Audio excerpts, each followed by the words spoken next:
মানে আইএসএফ এর জয় হবে। হ্যাঁ, আইএসএফ এর জয় হবে কতটা আশাবাদী?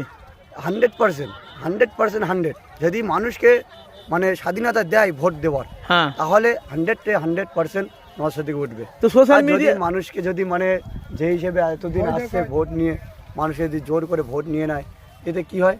তাহলে টিএমসি যেভাবে আসতে পারে। কিন্তু আমি যদি- দেখতে পাচ্ছি তো সবাই তো বলছে আইএসএফ সব বিনা ভোটার, 14-15 বছর বয়স নিয়ে খালি নওশাদ কে নিয়ে খালি খামোখা হো হো করছে। ওদের ভোটের ছবি হয়নি, আর যাদেরই ভোটের ছবি হয়েছে তারা তৃণমূলকে চাইছে। এই তো আমরা দেখুন, আমাদের দেখুন, এটা বিরোধীদের কথা, এদের শাসকের কথা, তাদের কোনো পয়েন্ট খুঁজে পাচ্ছে না। তারা কোনো পয়েন্ট খুঁজে পাচ্ছে না যে কোন কোথায় তারা বলবে। হ্যাঁ। সেই জন্য তাদের একটা পয়েন্ট বার করতে হবে, তাদের চালাতে হবে এটা নিয়ে, ওই জন্য তারা চালাচ্ছে। কিন্তু কিছু লোক বলছে ওদের ভোটের ছবি চেক করা, ওদের ভোটার হয়নি, ওদের লিস্টই নেই সরকারের খাতা, আধার কার্ডে প্যান কার্ডে ভোটের ছবি লিস্ট নেই।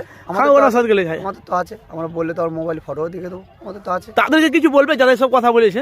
তাদেরকে কি বলবো? তাদের চোখ নেই তো, তাদের একটা কথা বলতে হবে, তাদের ব্যবসা বন্ধ হয়ে যাবে, তাদের ব্যবসা চালাতে হবে, ব্যবসা চালাতে গেলে অনেক কিছু করতে ব্যবসা হবে। করে খাচ্ছে, ব্যবসাটা করতে দিন, তো সেই হিসেবেই তারা বলছে। আসলে কিন্তু ভোট তারা বাবা না, পায়ের নিচে থেকে মাটি সরে গেলে যেটা হয় মুখে লাপাচ্ছে, বুঝতে পারছেন? ঠিকভাবে ভোট